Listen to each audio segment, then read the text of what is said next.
эжелерибиз гезит окуу үчүн почтадан жумалап күтүшкөн болсо, азыр урматтуу телекөрүүчү, сиз экран алдында отуруп эле маалымат булактарын бөлүшүп же алсаңыз болот. Бул нерседе албетте сизге интернет жардам берет. Албетте убакытты үнөмдөө үчүн интернетте, башкача айтканда медианы туура колдонуу бул жакшы. А бирок тилекке каршы бүгүнкү күндө мына ушул медиа сабаттуулуктун жоктугунан уламбы, коомдо такталбаган маалыматтардын таралуусунан улам, ар кандай пикирлер, конфликттер жаралууда. Өзгөчө бул маселе окуучулар арасында курчуп баратат деп айтсак жаңылышпайбыз. Бүгүн биз сиздер менен ЛТР Илим жана Билим каналында биринчи бол ток-шоусунда дал мына ушул теманын алкагында сүйлөшмөкчүбүз. Андыктан алдыңкы мүнөттөрдө биз менен бирге болуп, бизден алыстабаңыздар. 21 кылым техниканын доору адам жашоосуна олуттуу өзгөртүү киргизе алды. Азыр дүйнөнү интернетсиз элестетүү мүмкүн эмес. Ал маалымат алуу жана таркатуунун ыкчам, тез булагы гана болуп саналбастан, турмуш зарылчылыгы катары каралып калганы ырас.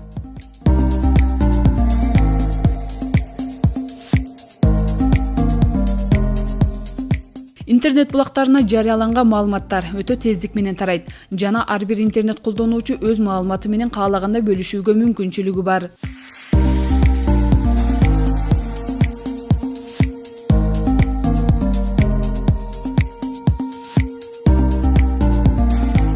Бирок ошол эле кезде элди бөлүп жарууга, радикалдык маанайдагы кабарларды жайылтууда жана башка терс таасир этүүчү же бат таралып кетүүчү жаңылыктар коомго залакасын тийгизбей койбойт. Мындай учурда этияттана жүргөнүңүз оң болот.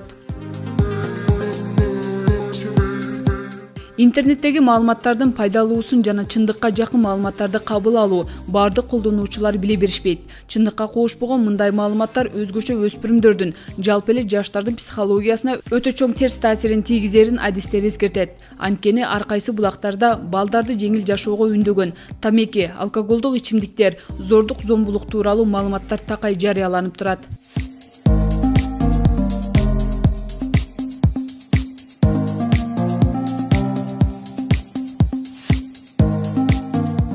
Интернет булактарынан мектеп окуучулары студенттер үчүн берилген сабактан сырткаркы аткаруучу иши жана үй тапшырмаларынын айрым даяр жугупторунда табууга болот. Мындай маалыматтар балдарды жалкоолукка үйрөтүп, ките окууга болгон кызыгуусун жоготору бышык. Ошондуктан ар бир интернет колдонуучу өзүнө пайда келтирген маалыматтарды гана иргеп пайдалануусу зыянсыз.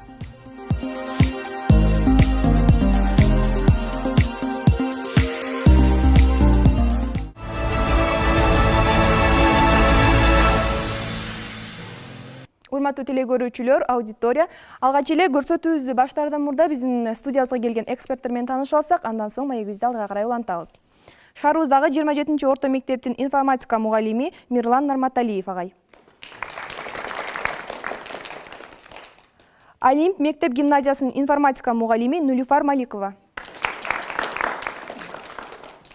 Ош шаардык билим берүү башкармалыгынын окуу усулду канасынын жетекчиси Тынчтыкбек Досмуратов агайыбыз.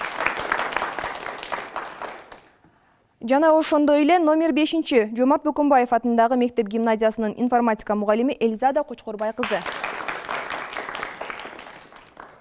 Урматтуу телекөрүүчүлөр, эскерте кетели, сиздер Илим жана Билим каналында биринчи бол ток-шоусун көрүп жатасыздар.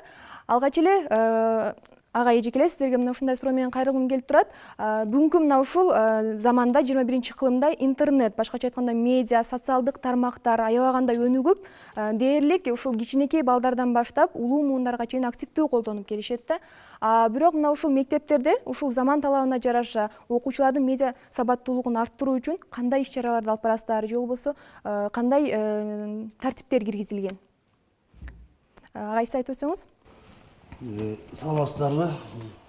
Номер 27-чи орто мектептин мугалимимин. Медиа сабаттуулук боюнча бизде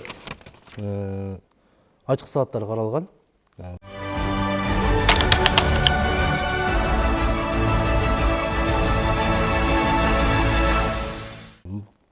Мугалимдер үчүн өзүнчө семинарлар, окуучулар үчүн бир сыйра сабактар болуп өттү. Бул былтыр сентябрдын башында атайын медиа сабаттуулук боюнча берилгенде биз мектепте биринчи команданы түзгөнбүз. Биринчи команданы түзүп, андан кийин ол менен медиа сабаттуулук боюнча түзүп эле иштерди алып барып окуучуларга кеңирээк таркатканга аракет кылдык.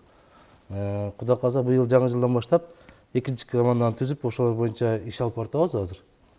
Окуучуларга жеткизүү ар бир сабак учурунда кичине колдонсок жеткизиш боюнча анан атайын аларга жумасына бир жолу топтоп туруп курстук иретте сабак өтөтөбүз. Мына ушул жерде окуучуларга достор силерге кайрылгым келип турат. Негизи силер мына ушул социалдык тармактарды активдүү колдоносуңар, чынбы? Мисалы үчүн күнүбүздүн дээрлик жарымынан көбү интернетке кирүү, социалдык тармактарда отуруу менен кетет. Өзүңөр мына ушул интернеттен алган маалыматтарга ишенесиңерби? Оюңар менен бөлүшүп кетсеңер. Ооба, бардык немелерде интернет тармактардан келген немелерге биринчи болуп текшерип көрөбүз, каяктан келди ал неме илажы барынча неме суруштуруп көрөбүз. Мисалы үчүн азыр WhatsApp'тан ар кандай немелер келип атат. Ошолорду бардыгы эле чын чыкпайт. Бирок текшерип көрсөк, айрымдарга ишенебиз. Ооба. Мисалы үчүн өзүңөр текшерип көрөбүз деп жатасыңар. Кантип текшересиңер ошол маалыматтын канчалык деңгээлде чындыгын? Балки мектепте кандайдыр бир окутушабы, силерге үйрөтүшөбү, ошол маалыматтын интернеттен алынган маалыматыңардын чындык экенине кантип ишенесиңер, кантип аныктайсыңар? Өзүңөрдүн пикирлериңер барбы? Интернеттен алганда, WhatsApp'тан келеби, Facebook'танбы, Instagram'данбы келгенде, мисалы үчүн, же болбосо, мисалы, интернетке кирип, мисалы, кызыктуу бир маалыматты окуп калдыңар дейли. Ошол маалыматтын чындык экенин текшерип көрөбүз деп өзүңөр айтып жатасыңар, мисалы үчүн. Кантип текшересиңер? Оюңар менен айтсаңар, кантип? Бул жерде деги эле медиа сабаттуулук деген бул маалыматты туура кабыл алуу, аны анализдөө жана ар тараптан карап көрүү керек да. То есть посмотреть с каждой точки зрения. Анан интернеттен, особенно социальный тармактарда ар кандай фейк деп коет, фальшивый жаңылыктар болуп калат. Жана ошол жаңылыктарга ишене бербестен, биринчиден аны тастыктоо үчүн балким Google'данбы же Яндекс деген социалдык тармактарда бар, алардан тактап көрүп жана же болбосо билген тааныштардан сурап көрүү, аларды факт тармагында карап көрсөк болот. Негизи ушул интернеттен маалымат алууда, мисалы, көбүнчө интернеттен эмне максатта пайдаланасыңар? Мисалы үчүн, маалымат алууда кандай маалыматтарды аласыңар? Негизи кандай маалыматтар менен камсыз болуу үчүн интернетке киресиңер? Биз мектеп окуучусубуз, анан ошол мектеп окуучусу болгондуктан анда биз көбүнчө сабактарды кароодо деле биз көбүнчө интернетти пайдаланабыз да. Анан ошодон канчалык чындыкка жакын болгон нерсени тандап туруп, анан ошону жазабыз да. Интернетке деле мындай жөн жайынан киргизбейт да, кандайдыр бир маалымат так боло турган болсо ошону киргизет. Мисалы үчүн ошол маалымат так болсо киргизет деп жатасыңар, бирок бул жакта мисалы өзүңөр досуңар эле айтып өттү, фейктер мисалы үчүн жалган маалыматтар дагы болот да. Демек мисалы үчүн биз азыр интернетте биздин теле көрүүчүбүз деле мисалы үчүн силер деле олтуруп өзүңөрдүн алган маалыматыңарды же өзүңөрдө бир жерде окуган маалыматты бирок такталбаган маалыматтарды киргизип кое бересиңер да. Мисалы үчүн биз сыяктуу ушул окуучулар аны окуп, ага ишенип, аны колдонушубуз мүмкүн. Күнүмдүк турмуштачы мына ушундан улам ар кандай конфликттер болот. Ошол интернетке көп киргендиктен ага көз карандылык болуп калат да. Негизи ошол интернетти пайдаланууда силер күнүңөрдүн канча убактысын бөлөсүңөр? Ар бириңер айтып көрсөңөр, күнүнө канча саат интернетте отурасыңар? Интернет, социалдык тармактарды кошкондо. Инстаграмга анча деле кире бербейм. Анткени лентаны монтип ачкычаң эле 1 саат өтүп кетет да, кызыгып кетесиң. Жана ошондой эле медиа сабаттуулукта пузырь деп коет. Бул силер, например, запроско жазган информация силерге ошолго окшош маалыматтар келип турат да. Ал үчүн биз запроско жазып атканда өзүбүзгө пайдалуу жана керектүүнү гана жазышыбыз керек. Жок, бул жерде сурайм, мисалы үчүн убактыңарды канча кетиресиңер? Бир күндө канча жолу интернетке киресиңер? 2 саат. Биз мектепте атайын запрос кылабыз да. Мындай Сурамжылоо жүргүзүп, сурамжылоо башкарган атайын бир кагаз бар. Канча убакыт колдонуп, ар бир окуучуга болсо мугалимдерге деле берилген кагаз. Канчалык медиага, медиа деп жөн интернет эле айтпайбыз да. Медиа деп азыр телевизордо айтабыз, жаңылыктарды, газета, журналдарда медиа кирип калган да, ортомчу катары болупчу. Анан ошону бөлүп бергенибизде көбүнүкү эми бир 11% же болбосо 20%ке жетпеген адамдар бул дайым онлайнда жүргөндөр да, алар сөз интернет менен колдонгондор, анан где-то бир 30%ке жетпегендери күнүнө 3 саат, 4 саат онлайн режимде калгандарын убагында өздөрүн өчүрүп, эконом кылып, анан бир аз эле адам да, ошо күнүнө бир 1 саат эле кире тургандар аз да. 1 эле саат киргендер где-то бир 3-4% болгон да, анан калгандары дээрлик онлайн болуп отурушат интернетте. Негизи бул нерсени айтканыңыздын себеби анткени мына ушул өнүккөн заманда өзгөчө интернеттин доорунда ушул акыркы мезгилдерде окумуштуулардын изилдөөлөрү боюнча аддикция деген оору пайда болуптур да. Бул ошол интернетке болгон көз карандылык болуп калат экен да. Балдар көз каранды болуп, бул нерсе алардын сырткы чөйрө менен виртуалдык дүйнөгө берилип кетип, ошол сырткы чөйрө менен байланышы жок болуп, ошондон улам интернетке байланып, аны менен гана жашап калып, мына ошол нерседен балдар психологиялык жактан ооруп жатышат экен да. Бул нерсени ушул суроо жаралат. Ушул балдардын интернеттен улам аларга көз каранды болуп, интернетке же болбосо туура эмес маалыматтарды алып, алардын ушул коопсуздугуну, маалыматтык жактан коопсуздуктарын көзөмөлгө алуу үчүн сиздер кандай иш-чараларды өткөрөсүздөр же кандай багыттарды берип көрсөтүп келесиздер? Бул бир тараптуу эле алсак болбойт да. Мугалимдер эле бир ошо менен кыскарта албайт да. Буну негизинен ата-эне өтө күчтүү караш керек да. Ар бир окуучунун ата-энеси болсо ошо үйдө ошонун чоңдору ошону контроль кылыш керек, чтобы ошол тарапка бала өтүп кетпеш үчүн. Азыр эми жаш балдар эмне болуп атат? Жалаң эле онлайн оюндарга кирип кетишет да. Онлайн оюнга киргени ошол сиз айткан эмне деген оору дедиңиз? Аддикция деген оорун алып кетип коюш керек. Батада жеке кошумчаласын. Интернетти колдонууда балдар бир канча топко бөлүнөт өзүчө. Бириси кызыгуусу артып, же кандайдыр бир теманы кызыгуу менен кароосу. Бирөөлөрү бир гана билим алуу максатында колдонулат. Бириси болсо ал жактан интернетти оюн катары көрөт.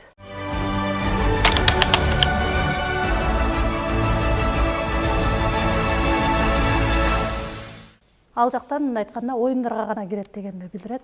Дагы бирөөлөр бар, алар булар баягы соцсеттердеги пост жарыялоону жакшы кылат, жакшы жасайт. Кээ бирлери фейк жаңылыктарды жакшы жасайт. Ушуга окшогон болуп бөлүнүп кетишет да. Бул жерде ошолордун баарысын бириктирип, мындай айтканда ал баланын өзүнөн болуп калат да, кандай маалыматты алуусу. Ал балдардын топко бөлүнөт, бирок баланын өзүнө керектүү катары оюнду ала турган болсо, ал бала ошону гана аны башка менен кысташ болбойт деген да. Анан бул жерде чындыгында чектөөнү азыр кароо боюнча биз мектепте мисалы үчүн чектеп кое алабыз. Бир аз убакытка мисалы үчүн информатика сабагында керектүү маалымат алыш үчүн же башка үчүн колдонгон менен калган сабактардан мындай айтканда телефонду өчүрүү болот. Бизден чектеп кое алабыз. Бирок анын мектептен кийинки жашоосун биз чектеп кое албайбыз. Телефонду тартып ала албайбыз. Ал жагына уже мындай ата-энелерибиз да, албетте агай айтканда ата-энелерибиз да киришиш керек сөзсүз түрдө.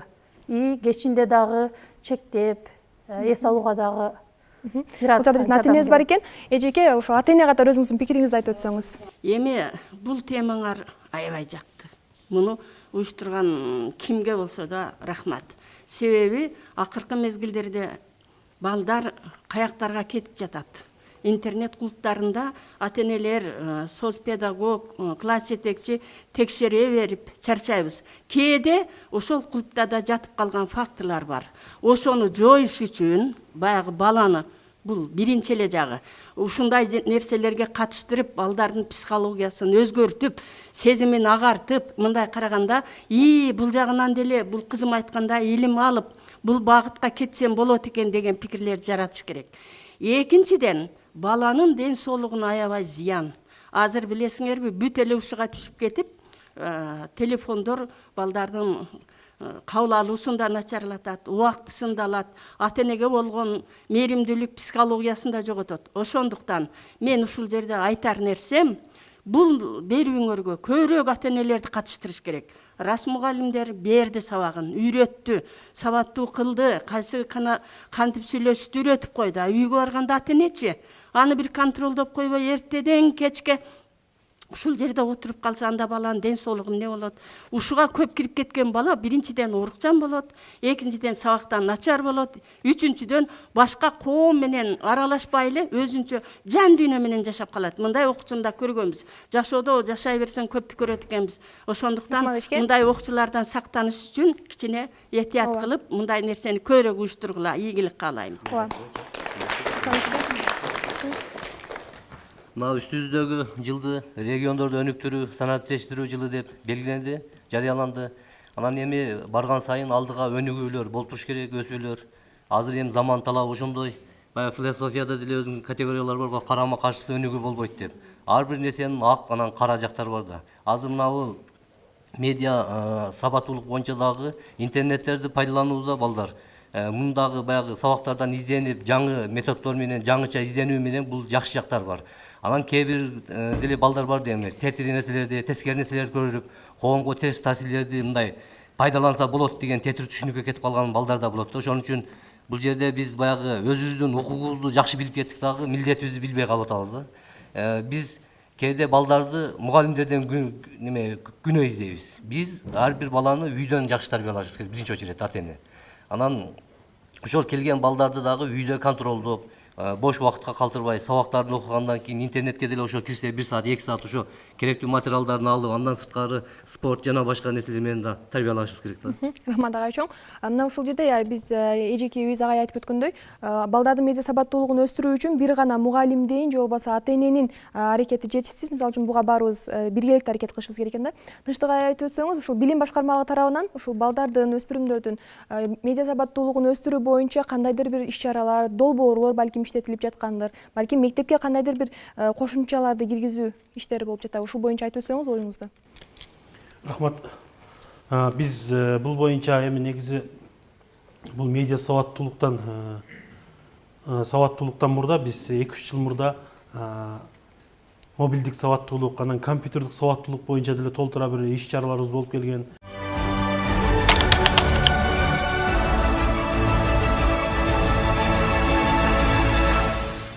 Семинар, тренингтер уюштурулуп, андан сырткары мына мектептик медиа борборлорду уюштуруу боюнча дагы тийиштүү фонддор менен иш алып барганбыз. Анан быйыл окуу жылынын башталышында 2018 жылдын сентябрынан тарта биз медиа сабаттуулук деп мына ушул түшүнүк негизи Кыргызстанга 2000 канчанчы жылдары келсе, биздин билим берүү тармагына бул түшүнүктүн киргени аз эле болду да. Ошондуктан биз атайын мектептерде бир аз ушул медиадан буга чейин да кабары бар, бирок ошону андан ары өнүктүрүп кетүүчү мугалимдерди байкап туруп, атайын биринчи тобун түзгөнбүз дагы. Баягы тиешелүү фонддордун жардамында семинар, тренингтерди уюштурдук. Аны менен катар мектептик медиа борборлорду түзүү боюнча атайын буйрук чыгарып, бардык мектепте азыр дээрлик медиа борборлор уюштурулган. Бирок ага чейин эле өзүнүн демилгеси менен уюштурган мектептер да көп эле болгон бизде. Азыркы учурда эми мектептерде мугалимдер өзүңөр билгендей сөзсүз түрдө бул медиа менен иштөөгө туура келет. Себеби кээ бир окуучулар медианы абдан өздөштүрүп, интернеттеги жаңылыкты алып, аны пайдалануу боюнча айрым мугалимдерден ат жабым алды да өтүп кеткени да бул ачуу чындык да. Ошондуктан биз биринчи иретте окуучулардан мурда дагы биз мугалимдерди окутушубуз керек. Бул боюнча компьютердик сабаттуулук боюнча көп эле окуган. Эми азыр мына ушул компьютердин жардамы менен, телефондун жардамы менен алган маалыматтын сабагына туура пайдалануу жана интернетти туура пайдалануу боюнча окуучуларга дагы нускама берүүсү боюнча тийиштүү методикалар менен иштеп атабыз. Анан быйыл мына жогоруда ата-эне айтып кеткендей, региондорду өнүктүрүү жана өлкөнү санариптештирүү жылы деп аталганы дагы бул аябай жакшы бир келечекти көрө билгендик менен жарыяланыптыр да бул. Ата-энелерге суроо бергим келип турат. Мисалы үчүн мугалимдер тарабынан дагы көзөмөлдөө болуп, ошол эле мезгилде окуучулардын өзүнө дагы байланыштуу. Бирок баланын өсүп жетилүүсүндө мисалы бала бул актай кагаз, ага эмнени жазсак ошону окуйбуз. Анын сыңарында мына ушу баланын ар бир баскан турганына, тарбиясына ал коом менен кантип байланышып жатат, жада калса мына ушул эле интернетти ал кандай пайдаланып жатат. Аны ата-эне сөзсүз көзөмөлдөп, өзүнүн көзөмөлүнө алып, эрежелерине киргизе, балким өзү ушул ата-эне такай көзөмөлдөш керек да. Ата-эне катары сиздер үйүңүздөрдө балдарыңыздарды кантип тарбиялайсыздар ушул интернетти колдонуу боюнча, аларды мындай контролдоп, карап турасыздарбы? Дайыма байкайм, балдар аябай интернетке азыр терең кирип кетип атат. Ушул жерде байкаганым, ушул балдар өзүнө байланыштуу болот экен да. Кээ бирки балдар өзүнө ылайык нерсени алат экен. Мисалы, мен мисал келтире турган болсом, кээ бирки окуучулар өздөрү ошол жанагы блогерлер менен байланышып, алар эмнеге баягы багыт бере тургандарын билип туруп, ошол китептерди окуп, ошол китептин таасиринде өздөрү өзгөрүп, өздөрүнө жанагындай иш аракеттерди, пландарды түзүп өзгөргөн окуучуларды дагы көрдүм да. ошолордон үлгү алган окуучулар дагы бар абдан көп. Анан ошол интернеттин туура пайдаланып, туура жактарын пайдаланган окуучулар дагы бар. Үйдө сөзсүз ата энелер аны көзөмөлгө алыш керек. Кээде чексиз отуруп аябай баштары ооруп саакка келбей калган учурлар болот. Биз дагы байланышсак жанагы WhatsApp'та түнү менен футбол көргөн учурлар болот. Байланышат. Анан биз дагы ата энелер менен байланышып дайыма көзөмөлдөгүлө, телефондорун өчүргүлө деп дайыма кеңештерибизди ата энелер менен биргеликте жүргүзөбүз дайыма. Мисалы үчүн сиз өзүңүздү ата эне катары, мисалы балаңыздын интернетке кирүүсүн кантип көзөмөлдөйсүз? Ар бир үйдө эле азыр Wi-Fi бар. Дайыма аракет кылабыз көзөмөлдөп турганга. Менин кызым ошол айтты да, жакында бир китеп окудум. Ошол китепте кантип убакытты пайдаланышты мен үйрөндүм деди. Андан кийин өзү убакытты бөлүштүрүп коюптур. Саат 5-те туруп, андан кийин сабактарды кайталап, анан кийин телефонду такыр кармабаганга үйрөндүм деп өзү айтты да. Анан мен ошону дагы башка окуучуларга дагы мисал келтирип айтып берди. Класстык саатка чакырып, аны айтып берди да. Анан ойлоп көрдүм, окуучулардын өзүнө байланыштуу экен ошол ар бир убакытты туура пайдалануучу. Достор, силер айтсаңар, мына биздин ата энебиз айтып өттү азыр, ар бир окуучу ошол демек өзүнө өзү контролдоп, ошол убакытты туура пайдаланып, интернетти, медиаларды, ошо социалдык тармактарды өзүнүн керектүүлүгүнө жараша колдонсо болот экен депчи. Силердин пикириңер кандай? Азыр мына ушул окуучулардын, өзгөчө жаштардын интернетке байланышы, ошол медиа сабатсыздыгы эмнеден улам келип жатат? Бул ата эне чын айтат, бардыгы өз окуучунун өзүнүн мисалы ар бир окуучу менин оюмча саат бөлүштүрүп алыш керек. Мен интернетти мынча саат же 15 же жарым саат колдономун. Эртең менен саат мынчада туруп, бетти колумду жууп, сабактарымды кайталам деп туура айтты. Бул сиздин кызыңыз Азамат экен, чындыгындачы интернетти азыраак колдонууга аракет кылат. Бирок биз деле ошол убакта биз деле интернетти аз колдонууга аракет кылабыз. Мисалы, мен күнүнө чындыгында 1 саат же 2 сааттай убакыт кетет. Бул деле көп убакыт. Бул ар бир окуучу, ар бир ата эне бардыгы эле интернетти азыраак колдонуш керек жана азыраак колдонууга аракет кылыш керек, менин оюмча. Мен ойлойм, ар бир адам биринчи ар нерсени эмне болбосун өзүнөн башташ керек. Ата эне өзү телефон колдонот, өзү социальный тармактарга кирет. Биринчи өзүн тыйсын, анан баласын тыйсын. Баланы интернеттен телефон бербей коюу бул тыя албайсың по-любому. Ар бир баланычы по-любому алар колдоно берет. Канча айтсаң дагычы, андан көрө аларга какой-то семинар же тренингтерди өтүп, туура маалымат берип, интернетти туура багытта колдонуу керек экенин айтып, жана аларга кесепеттерин айтсаң, балдарга мындай более түшүнүктүүрөөк болот да. Рахмат. Ооба, чынында мына ушул баланы тарбиялайм десең, алгач баланы эмес, өзүңдөн тарбияны баштагын деп айтышат да. Анда мына ушул бүгүнкү темабыздын алкагында бүгүн биз медиа сабаттуулук боюнча сүйлөштүк. Өздөрүңүздүн ушул пикирлериңизди айтып өтсөңүздөр, канткенде биз ушул толук кандуу медиа сабаттуулукка жете алабыз? Азыр бардык жаштар, балдар, окуучулар социалдык тармактарда көп убакыт өткөргөнү себептүү медиа бурчтар мектептерде ачылды.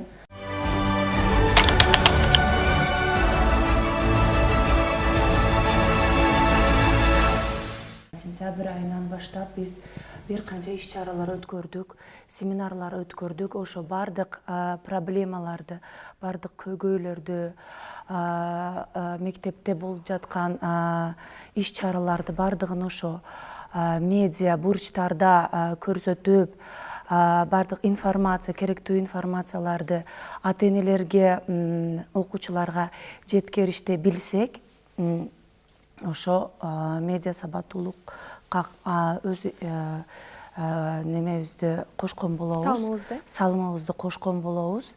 Жаштар дагы азыр көп убакыт интернетте социалдык тармактарды өткөргөнү себебинен ошо бардык информацияны медиа бурчтар, социалдык тармактар аркылуу жеткиргенибиз, ата энелерге жеткиргенибиз оңой, ыңгайлуу деп ойлойм.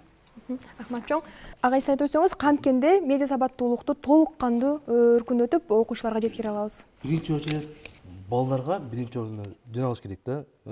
Сынчыл ой менен ой жүгүртүүнү үйрөтүшүбүз керек.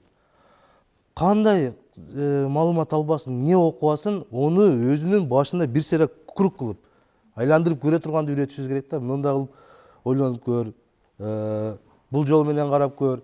Жөн эле кээ биринде биз мындай окуйбуз, сразу эле кабыл алып коебуз да. Жээнбеков Алматыга учуп кетиптир деп койсо, Жээнбеков Алматыга учуп кетиптир деп. Аны мындай кичине карап, чындыгында ошол барбы? Президентибиздин атайын өзүнүн сайты бар. Сайтына кирсе анын программасы бар. Бир азыр кыска мүнөттө гана жанагы кирсе болот, сайттарга кирсе болот. Шайт көрүп туруп, мындай нерсе жок экен деп өзүнө сынчыл ой менен ой жүгүрткөн окуучу аны интернеттен туура маалымат кабыл алат. Демек, маалыматтарды алууда анын чындыкка жакын экенин бир гана маалымат булагы эмес, бир канча маалымат булактары менен текшерүү. Тынчтык агай, сиз да ушул боюнча өзүңүздүн пикириңизди, сунуштарыңызды айтып өтсөңүз. Рахмат, мен дагы жогорудагы агай эжелердин, окуучу достордун айткан сөзүнө жалпы жонунан кошулам. Негизинен биз медиа сабаттуулук түшүнүгүн ачык сабактарда, тарбиялык сабаттарда кошумча окуучуларга жеткиргиле, ата энелердин чогулушунда атайын өзүнчө тема койгула деп биз тапшырма берип атабыз. Эми ар бир мугалим бул маалыматтын чын төгүнүн өздөштүрүш керек. Анда мугалимге, окуучуларга да туура жеткириш керек. Бул боюнча баягы берилип жаткан нускамалар бардыгы максаттуу пайдаланылса, демек биз толук кандуу медиа сабаттуу боло алабыз. Элизабет эжеке, сиз өзүңүздүн сунуштарыңыз барбы мына ушул медиа сабаттуулукту өстүрүү боюнча? Бул жерде туура айтат, ата энелердин дагы өзүнөн башталсын дегени. Менин оюмча, мына бизге Ош шаардык билим берүү башкармалыгы тарабынан уюштурулган жана массалык маалыматтарды колдоо борбору тарабынан уюштурулган биринчи группа деп биз түзүлгөнбүз. Ошолор азыр да кеңейтилип бардык мектептерге таркатылды. Эми ошолор ар бириси мектепте ата энелер үчүн дагы уюштурушу зарыл экен. Себеби бизде мына ата энелер дагы көп социалдык сеттерде отурат. Туура азыр маалыматтарды карасак, WhatsApp аркылуу келген маалыматтардын кээ бириси баарысы эле жалган, бирок аны жибере беришет. Мисал үчүн, Билайн жылына 4 жолу туулган күнү болбойт. Мисал үчүн. Аны карашпайт, ата эне өзү ой жүгүртүүсүн анализдөөсү жок да, ошо ата эне эмес, адамдардын өзүчү. Себеби бир жылда 4 жолу деле Билайн туулган күнү ушуну жибере турган болсоң, мындай болот десе, болбойт. Аны анализдеп көрүү керек. Жылына 4 жолу болбойт, мисал үчүн. Ошон үчүн биз Кудай кааласа мектептерде дагы шаардык башкармалык тараптан уруксат боло турган болсо, мектептерге да ата энелер үчүн атайын семинарларды уюштурганга, жайылтканга аракет кылабыз. Рахмат барыңыздарга. Бул жактан биздин досторубуздан бирден пикирлериңерди уксак, канткенде биз ушул өспүрүмдөрдүн медиа сабаттуулугун өстүрө алабыз? Мына ушул боюнча жыйынтыктоочу сөзүңөрдү айтып өтсөңөр. Өзүбүздүн медиа сабаттуулук боюнча болсо, өз алим мектеп гимназиясынан болом. Анан жана өтүп турган жаңы турмушта өткөн жана болуп турган турмуш болуп турган семинарлар же конкурспу же баягы таймаштар болсо, ошолор биз өзүбүз тартып жана киргизебиз. Кандайдыр бир интеллектуалдык программалардын негизинде? Ооба. Жана олорду монтаждап, олорду тартканыбыз менен бирок жакшынакай киргизиш үчүн көптөгөн иштер болуш керек да. Бул медиа сабаттуулукту күчөтүү үчүн биз ачык сабактарды ушундай семинарларды өткөзсөк окуучулар арасында, алар туура пайдаланууну үйрөнөт да. Биринчи ошо кантип колдонууну, башкы информацияны кичинеден бөлүп берсең түшүнөт. Ошентип биз эжекелер класстык сабак өтүп ошол жөнүндө, ошол темага кичинеден маалымат бөлүшсө, ошо медиа сабаттуулук күчөйт деп ойлойм. Рахмат. Урматтуу телегөрүүчүлөр, аудитория, агай эжекелер, бүгүн биз сиздер менен медиа сабаттуулук, башкача айтканда, өзгөчө ушул мектеп окуучуларынын интернетте жана интернеттен алынган маалыматтарды туура колдонуусу боюнча пикир алышып, өзүбүздүн оюбузду ортого салдык. Барыңыздарга келип бергениңиздер үчүн чоң рахмат. Дайыма сабаттуу болгонго, ар тараптуу сабаттуу болгонго умтулалы. Сабаттуулук бул бир гана биздин интеллектуалдык деңгээлибиз эмес, бул бүгүнкү биздин өнүккөн заманыбызда коопсуздук дагы болуп саналат. Андыктан кийинки жумада дал ушул ток-шоудо биринчи болду саламдашканча амандыкта жолугалы.